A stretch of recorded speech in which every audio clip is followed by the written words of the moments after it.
Salut, citoyen d'un peuple qui commence à s'éveiller, ça me fait plaisir. Euh, Première chose que je vois sur mon fil d'actualité, il y a un radar qui a explosé. Ça fait 4 ans, un peu de temps, et là c'est explosif. Oh, ça devient sérieux.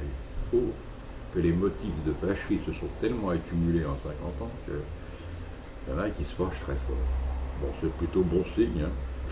Tous les chemins mènent à la révolution. Perso, il a été amené par les souffrances infantiles, la pourriture évidente du socio-judiciaire et la surexploitation de la souffrance infantile, dont j'ignore malheureusement pas grand-chose,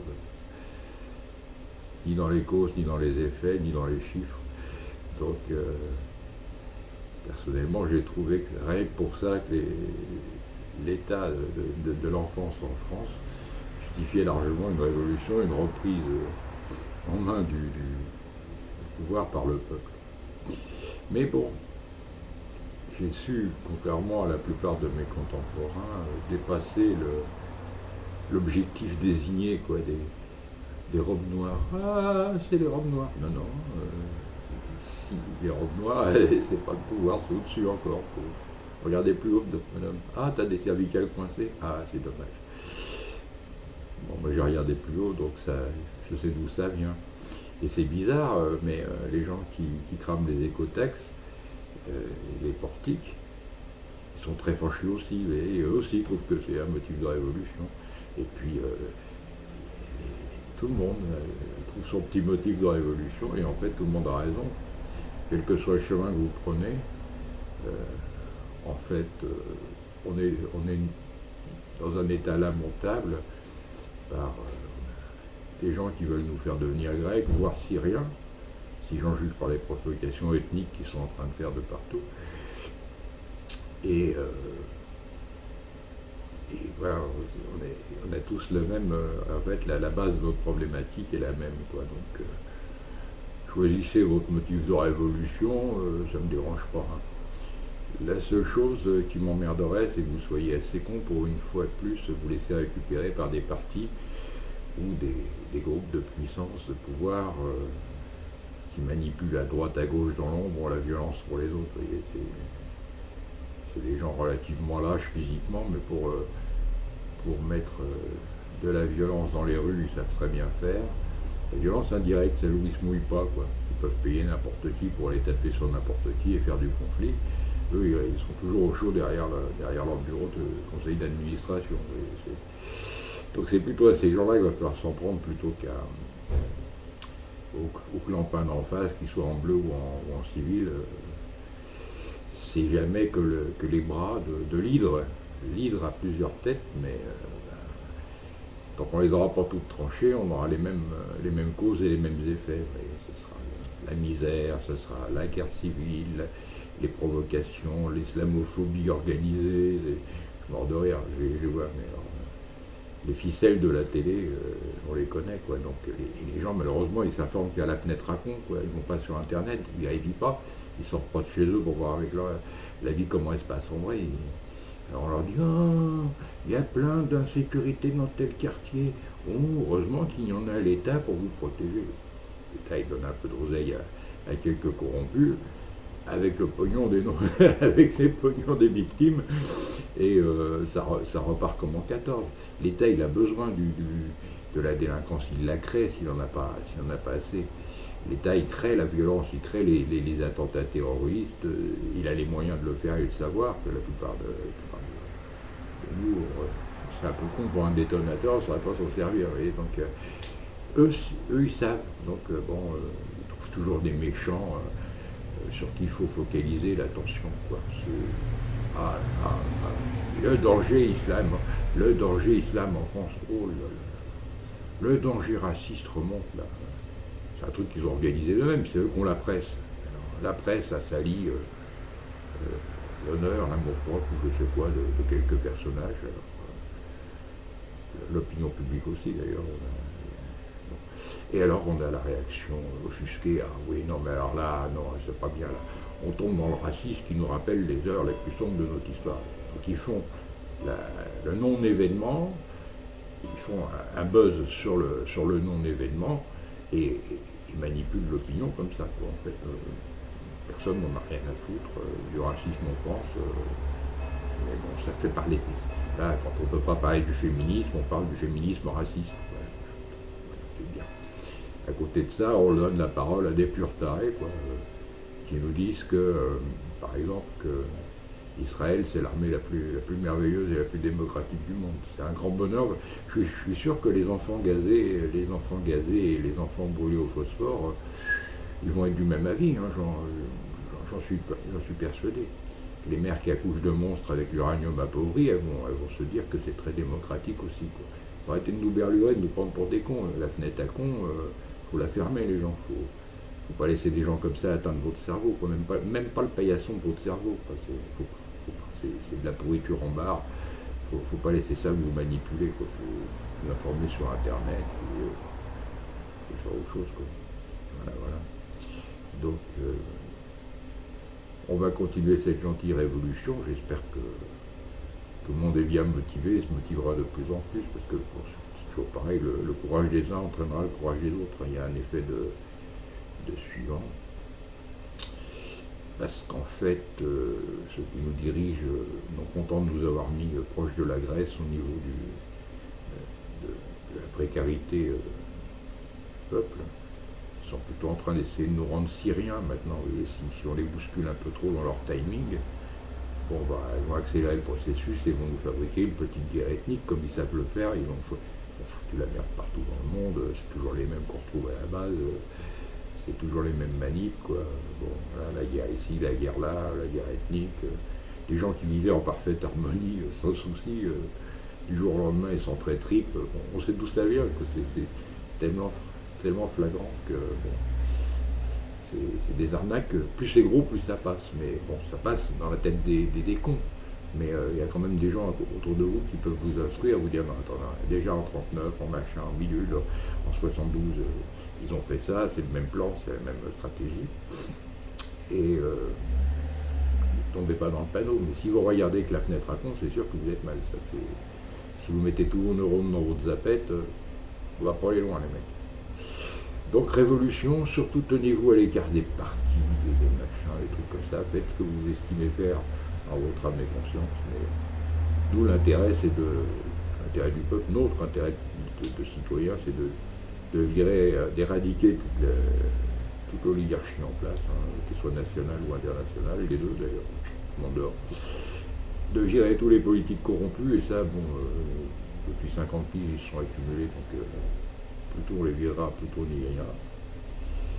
Et puis de faire un directoire, et on donnera le temps de choisir qui c'est les bons, quoi. Voilà. Et l'État, à force de multiplier provocation et colère, il y a 5 ans, je n'étais pas révolutionnaire, je rêvais d'éduquer mon marmot, et puis voilà, je suis tombé sur le scandale des affaires familiales, et maintenant, voilà. Et on est tous comme ça, quoi. Il y a tous, un jour ou l'autre, on a une prise de conscience, on s'informe et on voit que c'est pourri, quoi. Et ils ont multiplié les trucs scandaleux, dans mon cas, moi, ce qui me fait, c'est la pédophilie galopante, c'est la pourriture de nos gosses à l'école, c'est le traitement qui est réservé aux hommes aux affaires familiales. Bon, sinon, moi, je suis plutôt un mec pacifique, quoi. Et c'est ça qui m'a amené à cette prise de conscience. Puis j'ai regardé autour, quoi. Et autour, tout le monde a une bonne raison de révolutionner, quoi. Alors, ils vont continuer à faire des clivages. Ah ouais, non, mais c'est pas bien, les radars, on les brûle parce que c'est les autres qui payent. Ben non, de toute façon, connard, tu les paierais de toute façon. Ils se sont arrangés pour acheter des bagnoles de flics suréquipées avec des radars devant derrière, alors que nos pauvres gendarmes qui nous protègent, ils n'ont pas d'essence. Mais les radars, tu les paieras toujours. Et de toute façon, c'est un piège à compte. Par définition, le radar, c'est anti-républicain, c'est anti-citoyen au possible, c'est une arnaque monstrueuse. Si on voulait limiter de la bagnole, on la limiterait. Si on voulait te monter une boîte noire pour savoir à quelle vitesse tu roulais dans tel endroit GPS, on le saurait. Donc on n'a pas besoin de radar, ça c'est de la terreur, c'est de la colère, c'est surtout du racket, quoi. C'est surtout du racket. Il suffit de mettre une borne 50, une impulsion 50 dans une borne à l'entrée d'un village et d'avoir une boîte noire dans la bagnole qui bloque l'accélération à 50. Et puis ouais, c'est tout. C'est ça, si on veut protéger sa population, on utilise des moyens passifs. Maintenant, si on veut se faire du pognon, on utilise la peur et le racket, des radars. Celui qu'ils ont fait sauter hier, c'était le quatrième en, en rentabilité. Vous voyez, ils ont un palmarès, celui-là il rapporte plus que celui-là et tout. Je crois que c'était le quatrième. Là. Le nombre de flashés à l'année, c'est incroyable. Quoi. Donc après, ça fait quoi? Vous voyez que ça fait de la sécurité, mais vous êtes trop con. Ça vous fait pas de sécurité.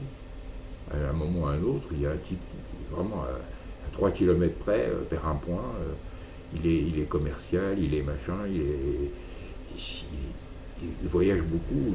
Des pauvres cons comme moi, tiens, des exclus de la justice familiale qui sont obligés de prendre la route souvent pour aller chercher leurs poussins à l'autre bout de la France où la salope les emmenait.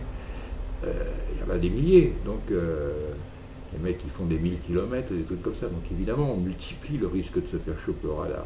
Mais ça fait quoi au bout d'un moment? Ça fait que le mec, il a plus de permis. C'est tout. Mais il est quand même obligé de prendre sa bagnole. Et il y a de plus en plus de mecs qui roulent sans permis en France. Qui ne peuvent plus s'assurer, qui ne peuvent plus rien faire. Ça devient dramatique. C'est-à-dire qu'à force de nous raqueter, ils font de nous un peuple incohérent complètement. Quoi. Alors, il y en a qui votent pour avoir des radars pour la sécurité dans les patelins. Un connard fait faire des déviations, fait faire des rocades. Et puis voilà, c'est tout.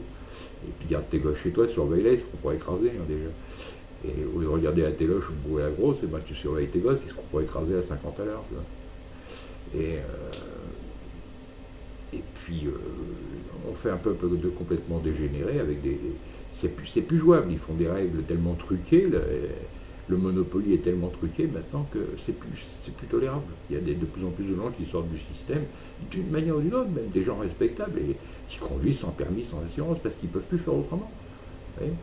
Donc le racket poussé à l'extrême, ça devient débile, ça devient un encouragement à la délinquance. En fait. C'est ça le problème. Il faut arrêter d'être con. Les radars, ça n'a jamais été pour vos biens, c'est pour votre cul, c'est tout. Hein. C'est pas pour autre chose.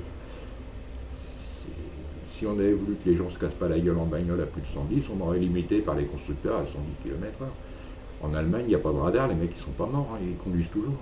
Il y a moins de morts qu'ici.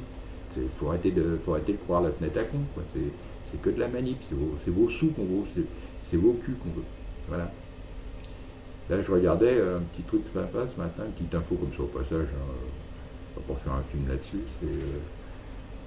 Il y a une étude enfin qui nous dit la vérité un petit peu, disons une autre forme de vérité qui me paraît sympa. On nous dit toujours la violence, ça vient des armes. Il y a vachement de violence dans les pays où les armes sont en liberté. Ben non, ça, c'est pas vrai. Si il n'y a pas plus de morts aux States par habitant qu'en France, alors qu'il y a des guns. Donc quand on veut tuer quelqu'un, on n'a pas besoin d'un gun, on arrive toujours d'une manière ou d'une autre. Hein. Il y a le poison, il y a le grand coup de barre. Un coup de baramine entre les deux yeux, quoi. La dose homéopathique, il ne faut pas abuser. Et voilà, c'est facile de déoter quelqu'un.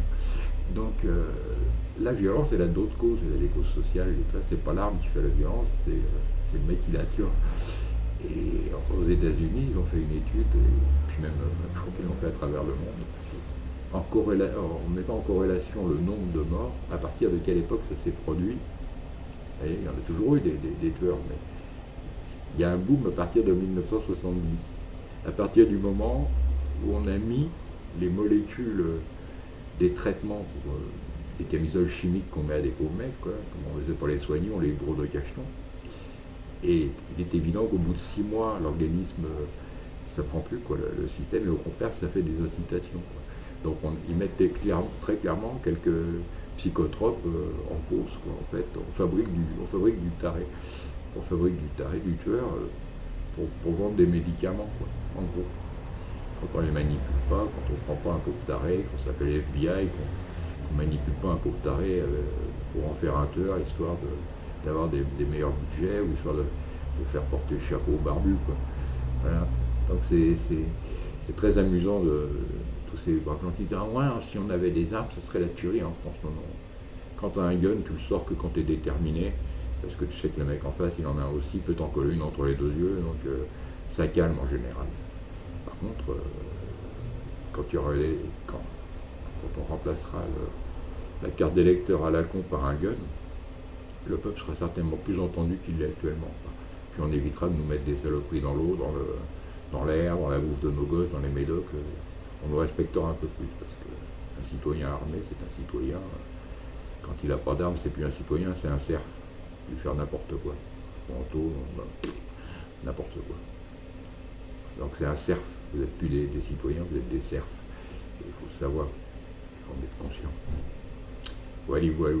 Alors tous les chemins mènent à la révolution. Hier, c'était nos gentils policiers qui manifestaient. Ils n'ont pas eu un trop grand soutien populaire parce qu'en fait, ils n'ont pas été trop cool non plus avec les gamins qui manifestaient. Donc, il faut arrêter le corporatisme. Là, nous, les Bleus, on bouge pour les Bleus avec le syndicat des Bleus. Non, c'est pas les syndicats, caca, c'est l'État qui les paye pour vous niquer. Donc, il faut arrêter avec les syndicats. Il faut faire notre révolution. À nous, le peuple, pas à eux, l'oligarchie. Ce serait déjà un peu moins bête, un peu moins ballot. Voilà.